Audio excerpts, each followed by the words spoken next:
Bien, mis queridos hermanos, sean bienvenidos a nuestro estudio para el día de hoy. Seguimos estudiando la Confesión de Augsburgo y hoy nos toca un artículo bastante interesante, a mi parecer, bueno, uno de mis favoritos a la hora de prepararlo, y es el artículo 21 sobre el culto a los santos. Y justamente aquí terminamos la confesión de Augsburgo, que vamos a ver, no terminamos toda la confesión de Augsburgo, terminamos una parte de la confesión de Augsburgo. Vamos a ver cómo la confesión de Augsburgo, Felipe Melanchthon la dividió en dos partes: los artículos doctrinales, y después, ya la semana que viene, vamos a empezar a ver del 22 en adelante, que son artículos en controversia donde se detallan los abusos que han sido corregidos. Entonces van a hablar acerca de ciertos abusos que tenía la iglesia en su momento, y cómo el luteranismo, cómo la reforma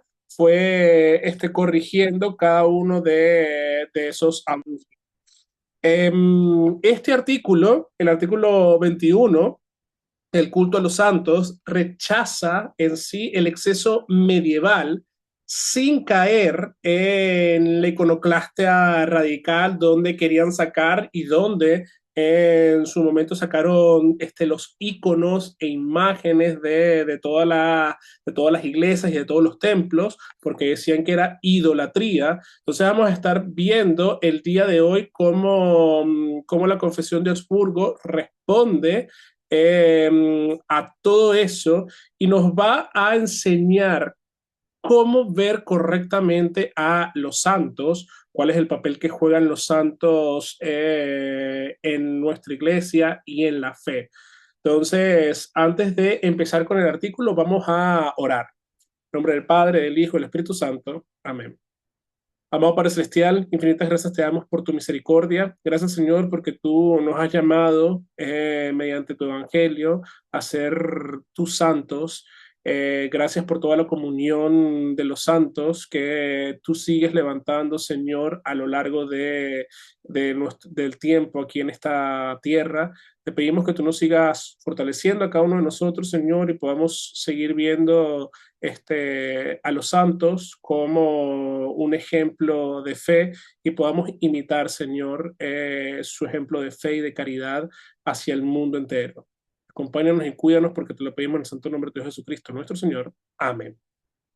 Bien, entonces vamos a el artículo en sí, vamos a leer el artículo. Este artículo no es tan largo como el artículo pasado, entonces sí vamos a poderlo leer todo. Y dice el artículo 21 de la siguiente manera: el culto a los santos.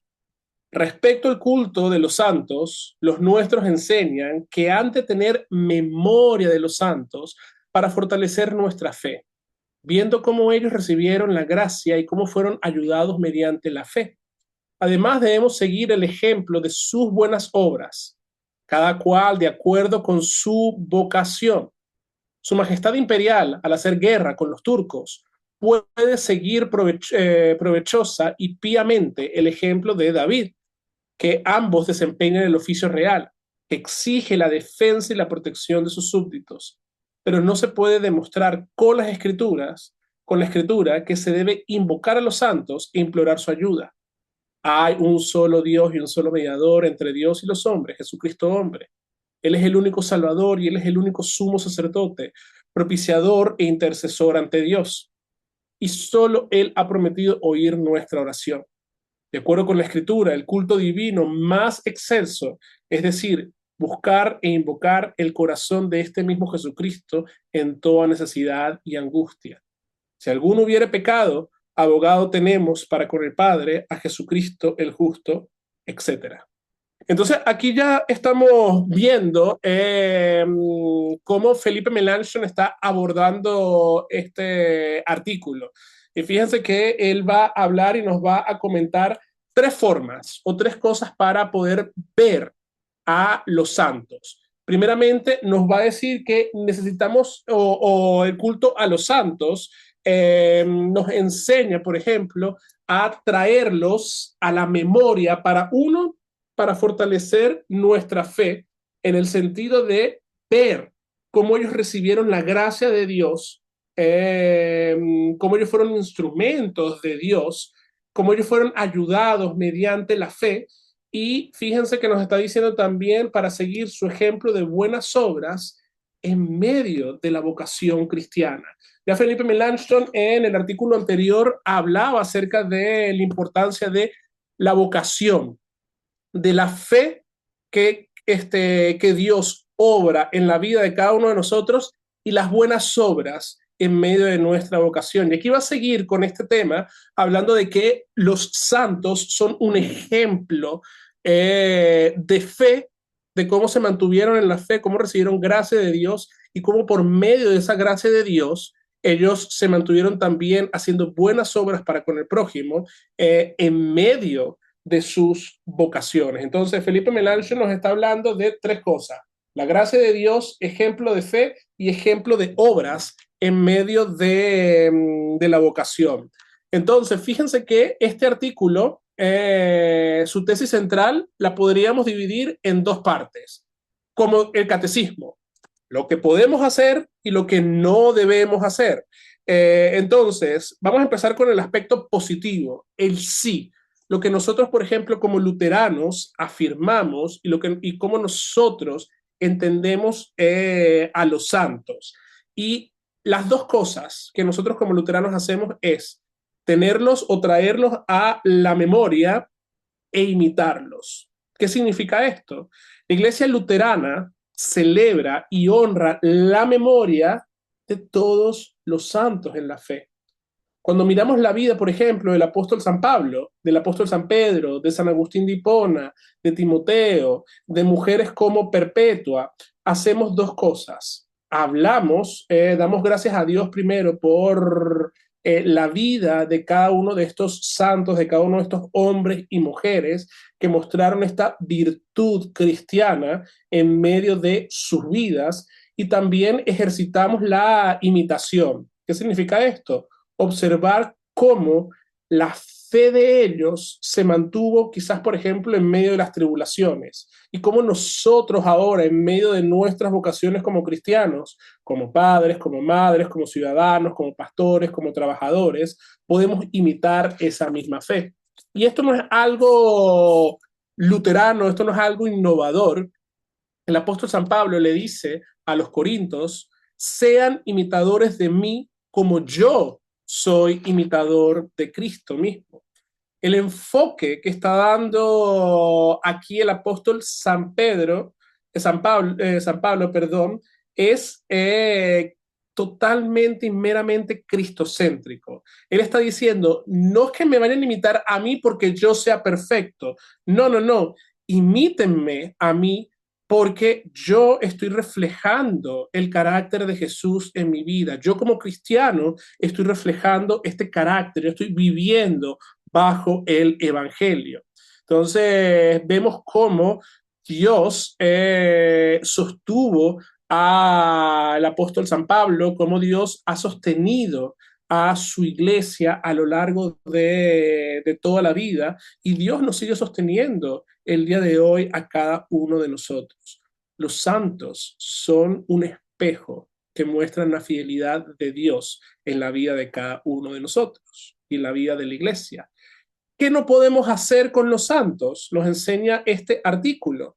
La frontera a la cual nosotros no debemos de cruzar es aquella que va en contra, en detrimento del Evangelio. Entonces, aquí Felipe Melanchthon está protegiendo lo que es el Evangelio de Cristo. Él está diciendo: no invocamos a los santos y no buscamos los méritos que tienen cada uno de ellos.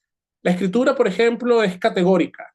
La escritura no nos dice en ningún versículo, ni nos manda a ninguno de nosotros, ni nos sugiere siquiera a ninguno de nosotros a que oremos a los santos, ya que ellos han partido con el Señor. Lo que toman, por ejemplo, en la Iglesia Católica Romana son algunos libros apócrifos, algunos libros que están fuera del canon bíblico, y toman algunas cuestiones de ciertos padres de la Iglesia para esto. La invocación debe ser siempre dirigida a nuestro Dios. La oración debe ser siempre dirigida a nuestro Dios. No hay nada que los santos, que esta gente que ha muerto, pueda hacer por cada uno de nosotros en el cielo.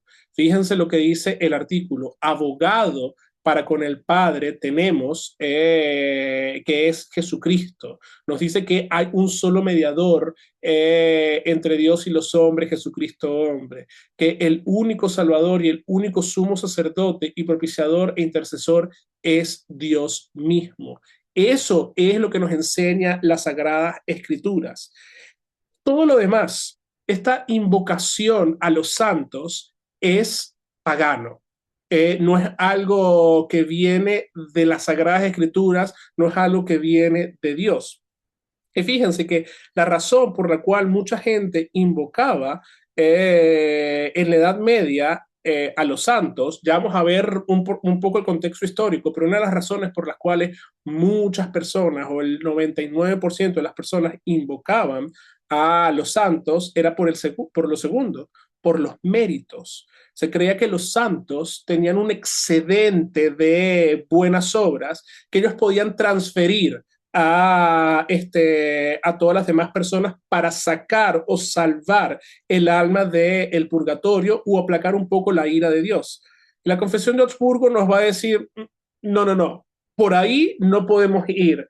La santidad y el perdón de los pecados no es algo que se pueda comerciar, no es algo que se pueda transferir, como podemos hacer visums o cosas por el estilo. No, no, no. Eso no es posible con el tema de la salvación.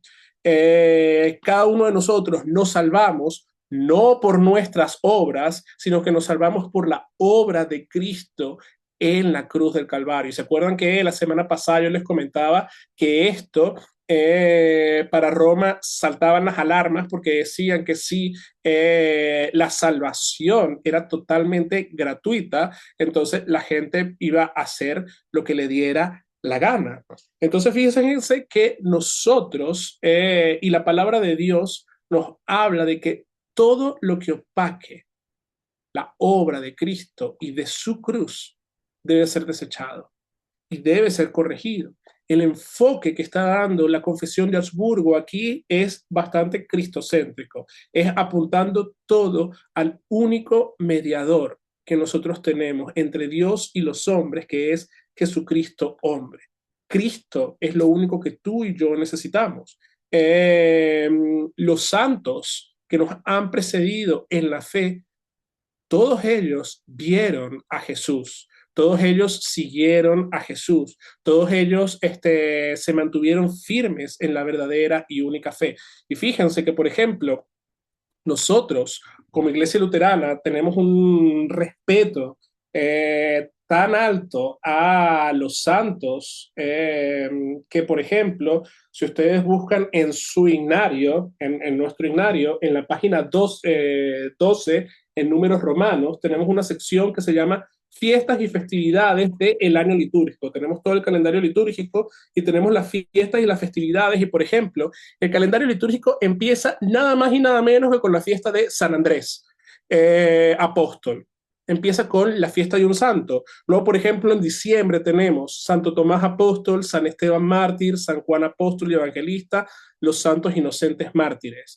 Luego, por ejemplo, en enero tenemos la confesión de San Pedro, San Timoteo, pastor y confesor, la confesión de San Pablo, San Tito, pastor y confesor.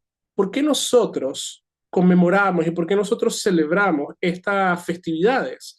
Porque todas ellas traemos a la memoria cómo estos hombres y estas mujeres, porque por ejemplo, tenemos la visitación, celebramos la visitación, tenemos en julio, el 22 de julio se celebra Santa María Magdalena, el 8 de septiembre celebramos Santa María, Madre de nuestro Señor Jesucristo. Entonces tenemos hombres y mujeres dentro de nuestro, vamos a decir, sí, podríamos llamarlo santoral, porque son ejemplos de fe. Traemos a la memoria y imitamos su fe. Y fíjense que la gran mayoría de todas estas fiestas son cristológicas. Los pastores apuntan directamente a Cristo, cómo Cristo los mantuvo a cada uno de ellos en la fe, cómo cada uno de ellos predicaron acerca de Cristo y de este crucificado. Y por ejemplo, también en nuestro himnario tenemos un himno, que ahorita lo vamos a escuchar, un himno hermoso, el himno 561, que el himno se llama, ¿cómo se llama? Te alabamos, Señor, sin cesar. Entonces es un himno que toma, es himno 561 y 562. Entonces, por ejemplo, tiene para las fiestas de los santos mártires, San Juan Bautista, San Andrés, Santo Tomás, San Esteban, San Juan, apóstol y evangelista, San José, guardián de Jesús, San Marcos, San Timoteo, San Bartolomé, San Bernabé, San Mateo, San Lucas, Santiago, Santa María Magdalena. O sea, tenemos no adoramos a los santos, pero sí los traemos en memoria e imitamos su fe. Y quiero que ustedes escuchen un poco este himno, ¿sí? Para que vean, escuchen la letra y vean la letra.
Bien, entonces, ¿qué pudimos escuchar u observar aquí? Toda la alabanza, toda la adoración de este himno va dirigido a nuestro Señor. Te alabamos, Señor, sin cesar, por las personas que gozan tu paz, por los que murieron en fe y en amor, los que descansan ya ahora de tu labor. Y viene el estribillo, hoy por los santos que gozan tu faz, hablando acerca de la faz de Dios. Te alabamos, Jesús, sin cesar. O sea, junto con los santos, nosotros estamos alabando a Jesús. Con todos ellos gozamos de la cruz por tu victoria, oh Cristo Jesús. Y esta era para la celebración de los santos inocentes. Entonces, hablando acerca de cómo ahora ellos están delante de la presencia de Dios, y usa el texto bíblico acerca de Raquel que llora por sus hijos. Raquel, no llores, tus hijos están con Dios, su Padre, y allí vivirán. Entonces, fíjense cómo esto nos lleva a lo que es a lo que nosotros podemos hacer, traer a la memoria lo que estos santos hicieron cómo Dios los mantuvo en la fe, incluso en medio de sus cruces.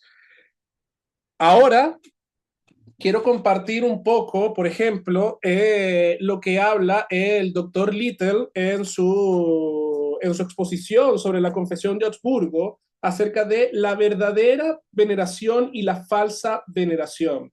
Y él va a hablar un poco y va a decir que aquí este artículo debió de haber sido incluido en la segunda sección de la Confesión de Augsburgo, donde habla acerca de los abusos que la iglesia ha cometido y que la iglesia luterana ha corregido, pero que Melanchthon prefirió dejarlo dentro de los artículos doctrinales para mantener esto como la doctrina luterana acerca del culto a los santos. Y él va a decir, por ejemplo, para la verdadera veneración. Los confesores no tienen ninguna intención de repudiar todo honor a los santos. Sabían que los verdaderos santos se deben honrar y respetar. Melanchthon en la Apología va a decir, nuestra confesión aprueba honores a los santos, porque aquí ha de ser aprobado un honor triple.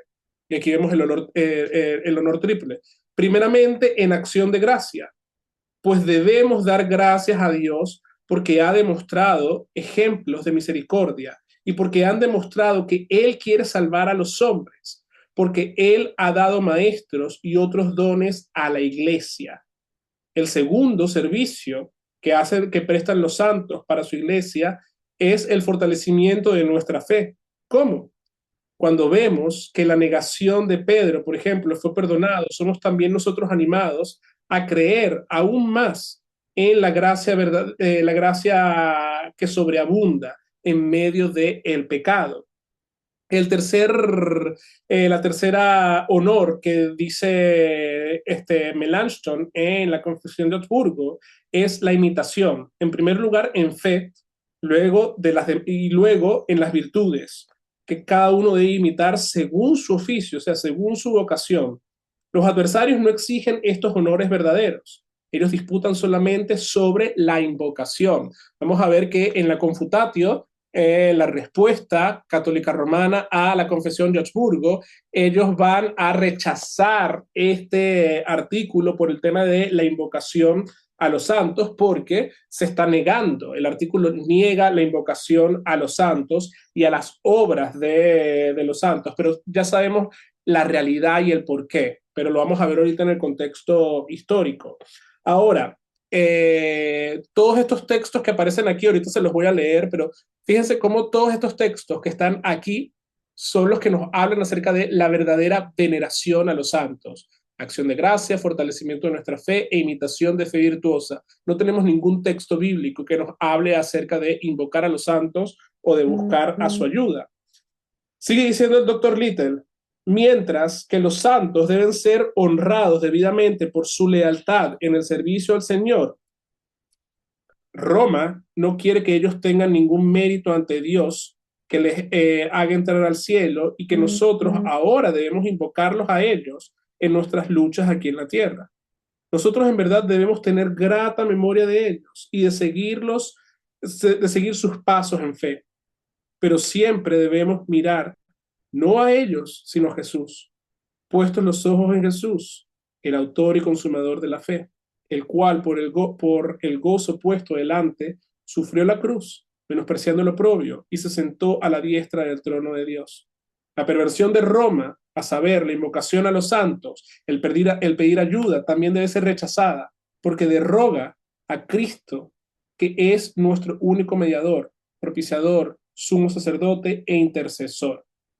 Cuando alguien invoca a los santos, buscando su ayuda, lo hace bajo la falsa suposición de que ellos son más accesibles, más tiernos y que es más probable que ellos oigan y atiendan nuestros ruegos que Jesús mismo.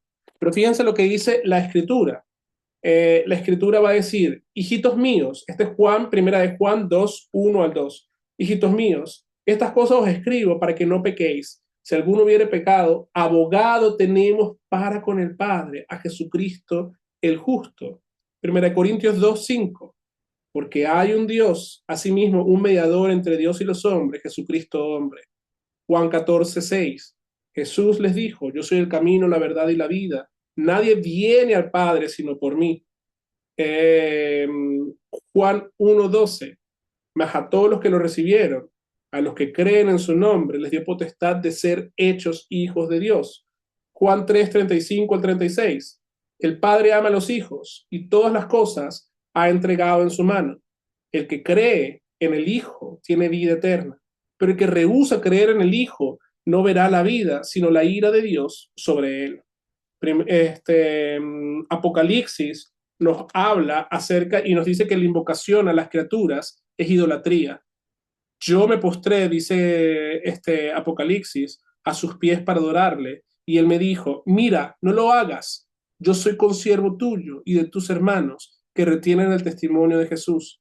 Adora a Dios, porque el testimonio de Jesús es el espíritu de la profecía. Y el Apocalipsis 22, del 8 al 9, dice, yo, Juan, soy el que oyó y vio estas cosas. Y después que las hube oído y visto, me postré para adorar a los pies del ángel que me mostraba estas cosas. Pero él me dijo, mira, no lo hagas, porque yo soy consiervo tuyo y de tus hermanos los profetas y los que guardan las palabras de este libro. Adora a Dios. Entonces, todo el sistema romano de invocar a los ángeles, a María, a los santos, depositar la confianza en los méritos de cada uno de ellos, no tiene ningún sustento bíblico, sino más bien, fíjense las palabras de los ángeles. Los ángeles en el Apocalipsis están diciendo que esto no debe ser así, porque todos somos consiervos. Al único que merece la adoración es Cristo mismo. Y vamos a ver que Satanás es astuto. Y Satanás, cuando quiso hacer caer a Jesús, le dijo, arrodíllate y adórame, y yo te daré todo esto. Satanás sigue haciéndonos creer, porque, por ejemplo, luego vamos a ver que para, por ejemplo, en Roma, para llegar a ser un santo, para canonizarte, tienes que pasar por ciertos estadios, pero uno de esos es mostrar que has hecho milagros. Mostrar primero un milagro en vida, quizás un milagro en vida, y después un milagro más allá. Y Satanás, la misma escritura nos dice que se viste como ángel de luz para engañar a los hijos de Dios. Entonces, muchas de esas apariciones, muchos de esos milagros que nosotros podemos escuchar y ver, hay que tener mucho cuidado, porque si nos apartan esos milagros y esas cosas de Cristo, el autor y el consumador de toda la fe, deben de ser considerados obras de Satanás, cosas que vienen directamente del diablo mismo, que quiere que nos arrodillemos y nos postremos delante de él. Entonces, hablando un poco acerca del contexto histórico en el cual se desenvuelve nuestro artículo, nos encontramos con Lutero, y la iglesia se encuentra trayendo toda la crisis de la baja Edad Media. Tenemos, por ejemplo, que la gente, después de de todas estas cosas que vivieron, empezaron a confiar más en cosas o en obras humanas que en Dios mismo. Por ejemplo, ellos tienen el trauma o atravesaban con el trauma de la peste negra, y en medio de este trauma se crea todo lo que se llama la especialización de los santos. ¿Qué significa esto? Que ahora va a haber un santo para cada cosa. A raíz de la peste negra, la muerte masiva de la gente, la medicina medieval no mostró nada útil para salvar la vida de la gente. Mucha de la población consideró que la peste era un castigo divino. Ante esto, la gente empezó a ver al padre como un padre implacable, y a Cristo lo empezaron a ver como como el ejecutor del juicio final. Y vamos a ver que muchas de las pinturas y muchos de algunos íconos y celigrafías de aquella época se sentaba Jesús como el Pantocrátor, pero salía una espada de su oído que significaba Cristo aplicando el juicio.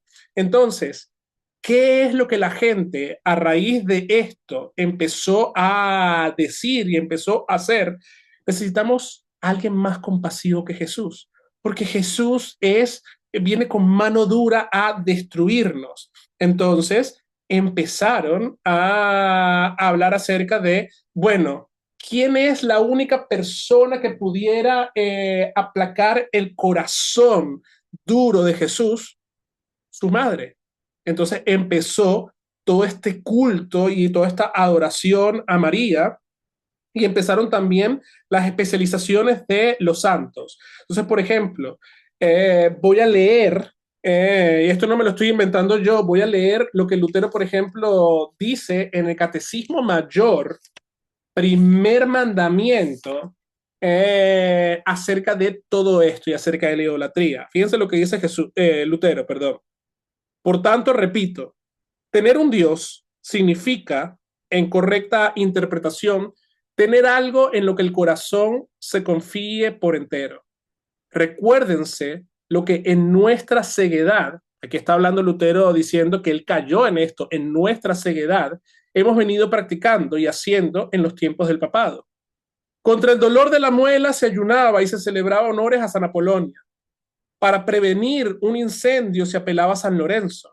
Si temías ser atacado por la peste, se entregaba a San Sebastián o a San Roque. Estos y semejantes horrores son incontables, porque cada cual se escogía un santo para adorar e invocar, de modo que fuera socorrido en toda necesidad.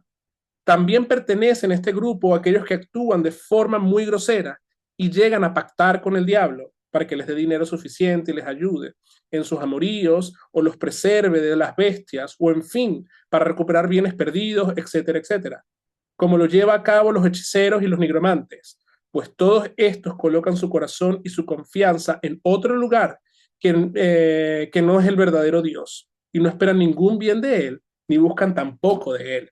Entonces, ¿por qué leí toda la cita? Porque fíjense que aquí Lutero está colocando a toda la gente que invocaba a los santos en el mismo lugar que los hechiceros y los nigromantes, en el mismo lugar de aquellas personas que invocan a Satanás para pedirle favor y consejo. Entonces, y Lutero está hablando aquí de la idolatría, de dónde pones tu confianza. Entonces, el problema, y esto es 1529, estamos hablando que Felipe Melanchthon escribe esto en 1530. Va a tener todavía y tiene un lenguaje del catecismo y de lo que Lutero estaba enseñando en su momento. Pero vamos a ver, por ejemplo, se dice, y uno puede ver en el contexto histórico cómo, por ejemplo, el arte reflejaba este miedo y este temor que se tenía a Dios. Por ejemplo, aquí en Madrid tenemos el Jardín de las Delicias en el Museo del Prado.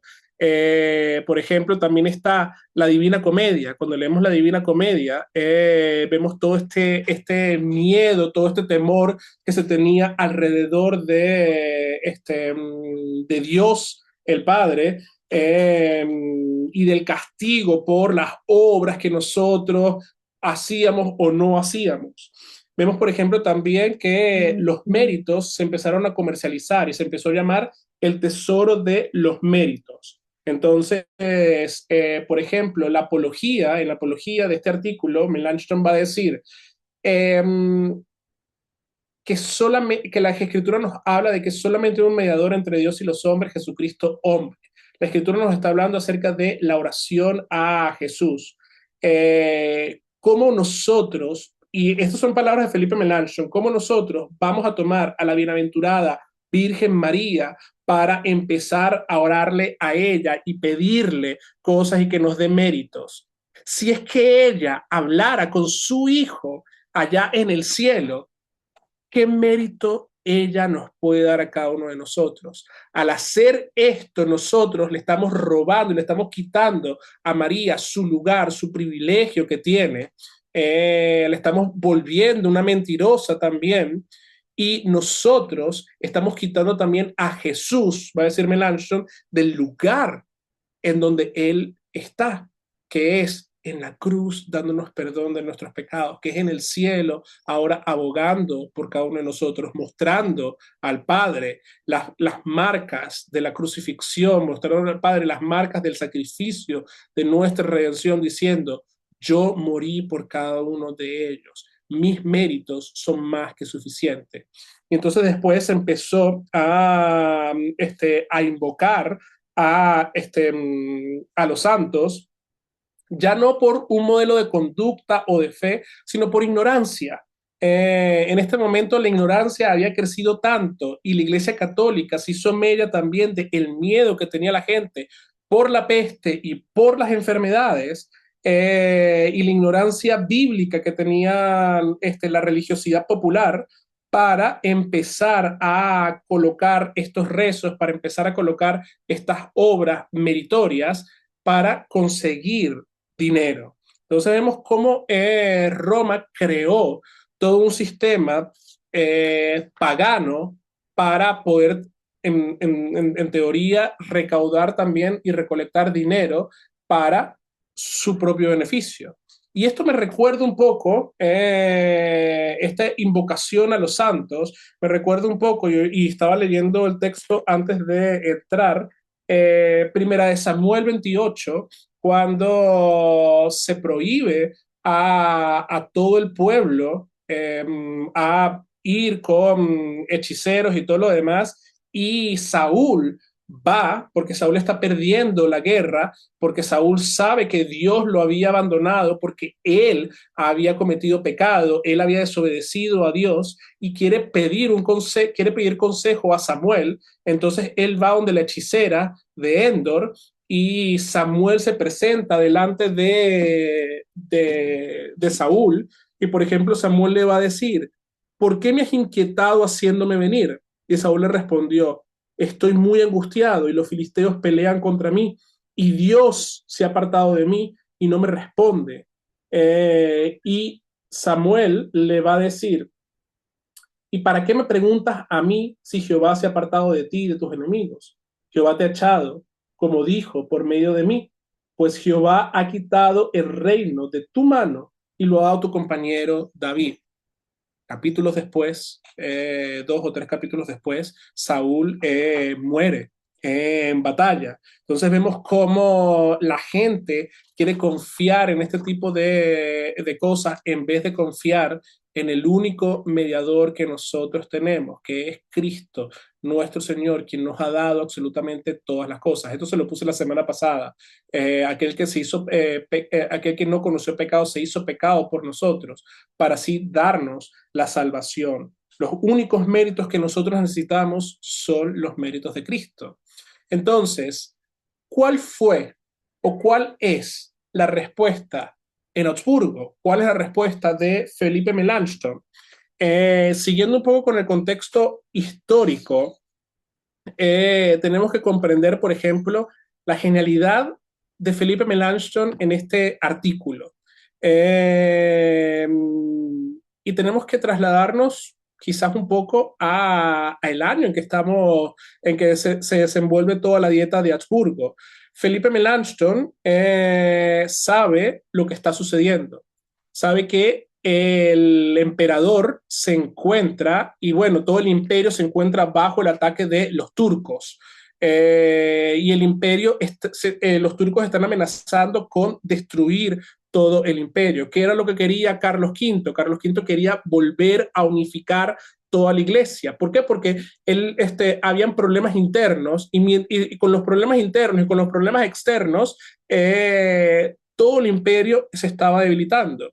Entonces, Felipe Melanchthon, los teólogos católicos romanos estaban acusando a los luteranos, a los reformadores luteranos, de ser herejes, de ser rebeldes, de ser personas que querían destruir la historia de la iglesia, el orden y la tradición. Y Felipe Melanchthon va a iniciar este artículo de una forma tan brillante, iba a decir, con respecto al culto de los santos, los nuestros enseñan que se ha de tener memoria de los santos para fortalecer la fe. Felipe Melanchthon no está diciendo no, nosotros no hacemos nada, nada de esto. No, Felipe Melanchthon, con mucho cuidado y con mucha diplomacia, él está diciendo, nosotros no estamos inventando nada nuevo, nosotros no queremos inventar una nueva religiosidad, nosotros no queremos ser como los otros movimientos que están en su afán de limpiar los templos de la idolatría, terminan destruyendo todo el arte, todas las estatuas, rompen todo el orden litúrgico. Nosotros no somos como ellos, sino más bien nosotros mantenemos la fe católica. Cuando digo aquí fe católica, no estoy hablando católica romana, estoy hablando universal. Nosotros mantenemos la fe católica y nosotros vemos lo que las Sagradas Escrituras nos hablan acerca de todo esto. Por ejemplo, vemos cómo Felipe Melanchthon se da cuenta de lo que está sucediendo en el imperio y fíjense cómo él va a decir, de forma inteligente. Su Majestad Imperial, al hacer guerra contra los turcos, puede seguir provechosa y piamente el ejemplo de David, en que ambos desempeñaron el oficio real que exige la defensa y la protección de sus súbditos. Entonces, Felipe Melanchthon está diciéndole aquí a Carlos V, hey, con respecto al culto de los santos, ve el ejemplo del rey David, sigue su ejemplo. Ve cómo Dios mantuvo al rey David y no hubo rey con un corazón conforme a Dios como el rey David. Entonces, Felipe Melanchthon aquí se está desmarcando, ya con los otros artículos lo hace, pero aquí se está desmarcando por completo de todos aquellos que quieren destruir la historia y la catolicidad de la iglesia. Y él está diciendo, no estamos inventando absolutamente nada nuevo. Nosotros nos mantenemos en la historia de la iglesia. Lo único que queremos es corregir los abusos que hay en contra del evangelio. Entonces, este artículo 21 es un artículo brillante en el cual se nos enseña acerca de la memoria, traer a la memoria lo que los santos han hecho. Como les dije, meses después de la lectura de esto, los confutadores rechazaron, pero Felipe Melanchthon, en la apología de la Confesión de Augsburgo, él va a profundizar y va a decir que hay tres pasos sobre cómo la iglesia luterana puede legítimamente y con el agrado de Dios honrar a los santos. Y estas son las tres formas que nosotros, sin corromper el Evangelio, sin ir en contra de la palabra de Dios, podemos ver a los santos. La primera, como acción de gracias.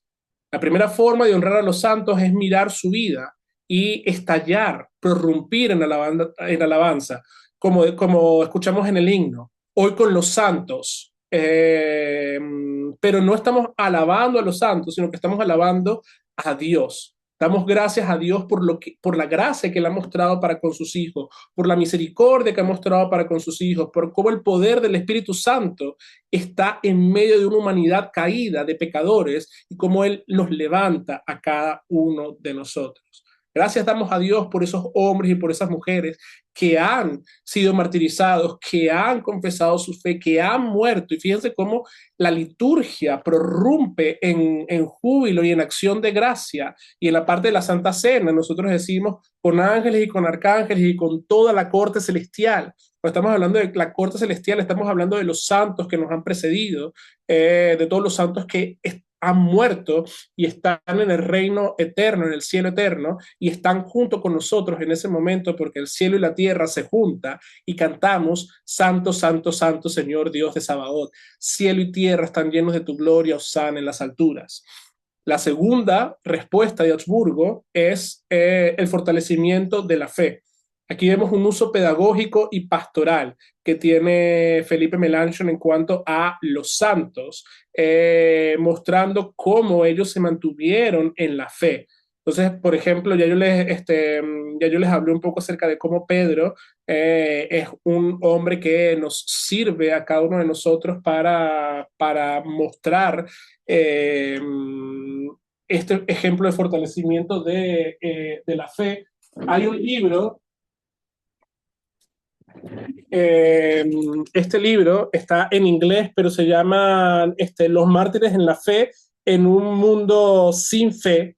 El primer capítulo es brillante y, por ejemplo, el primer capítulo se llama Los cristianos necesitan héroes. Entonces, por ejemplo, el autor, Brian Wolf Miller, está hablando acerca de que las personas necesitamos héroes en nuestras vidas. Y por ejemplo, nuestros héroes o los héroes bíblicos no son héroes perfectos. Él va a decir, tenemos en la Biblia podemos encontrar a un mentiroso, a un asesino, y cuando habla, por ejemplo, de mentiroso, está hablando acerca de Abraham. Cuando está hablando acerca de un asesino, está hablando acerca de el rey David. Pero como todos ellos encontraron favor de Dios, como todos ellos, cuando se arrepintieron de sus pecados, recibieron el favor de Dios. Entonces, la fe de los mártires en un mundo caído, en un mundo sin fe, nos enseña a cada uno de nosotros cómo podemos vivir nuestra vida cristiana. Los santos en la Biblia nos enseñan a cómo vivir nuestra vida cristiana. Por algo, Dios mismo en Hebreos 11 nos deja todo este museo de los héroes de la fe, diciéndonos, por la fe, por ejemplo, Abraham alcanzó el máximo de los galardones. Por la fe, Abraham estuvo dispuesto a sacrificar a su hijo, sabiendo que Dios lo iba a resucitar de entre los muertos. Por la fe, Jacob se aferró a las palabras del Señor y nos va a hablar de cantidad de personas que por la fe se mantuvieron firmes. En la Biblia se nos enseña acerca de los ejemplos, cómo los santos son ejemplos de la fe. Y cuando vemos los santos como ejemplo de la fe, nosotros queremos imitarlos a ellos, queremos imitarlos en su práctica. Melanchthon fue aquí muy agudo y él dice, no imitamos particularmente las cosas extrañas de la vida de los santos. No nos vamos a vestir como monjes medievales, no vamos a irnos al desierto como los padres, como algunos padres de la iglesia, no, sino que vamos a imitar su fe en medio de nuestra vocación. Imitamos cómo fueron fieles a Dios en el lugar donde Dios los puso. Por ejemplo, la Biblia, el apóstol San Pablo nos habla acerca de la madre y de la abuela de Timoteo. Y ellas son un ejemplo de cómo la fe pasa de generación en generación. Esto es un ejemplo para las madres que pueden enseñar e instruir a sus hijos. Como por ejemplo, aquí dice Melanchthon, si un santo fue un gobernante justo como David, el gobernante de hoy debe imitar la justicia. Si una santa fue una madre piadosa, la madre de hoy imita su fidelidad en su hogar. La imitación luterana no es copiar un misticismo lejano, sino es vivir la fe ordinaria en amor para con el prójimo. Entonces vemos cómo este artículo derriba toda esta percepción católica romana del culto falso a los santos y nos muestra cuál podríamos decirle el culto verdadero a los santos, que es en acción de gracia, en fortalecimiento de fe y en imitación. Entonces, mis queridos hermanos, cada vez que ustedes, por ejemplo, vean que como iglesia nosotros tenemos una conmemoración y se llaman así conmemoración, por ejemplo, de San Lucas Evangelista. ¿Cuál es la conmemoración más próxima que tenemos ahora? Nos encontramos en mayo. Bueno, para el leccionario trienal, el 31 de mayo es la visitación. Pero, por ejemplo, la festividad más cercana que tenemos ahorita es el 11 de junio, San Bernabé de Apóstol. Y fíjense que el color litúrgico es rojo porque significa martirio. El 24 de junio tenemos la natividad de San Juan Bautista. Es un color blanco porque Juan Bautista señaló y apuntó a Cristo como el Cordero de Dios que quita el pecado del mundo. El 29 de junio tenemos a San Pedro y San Pablo apóstoles y es rojo lo mismo por el martirio. Entonces vemos cómo Dios,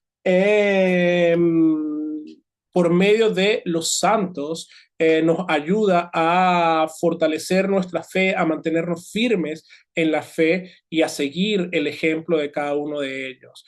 Entonces,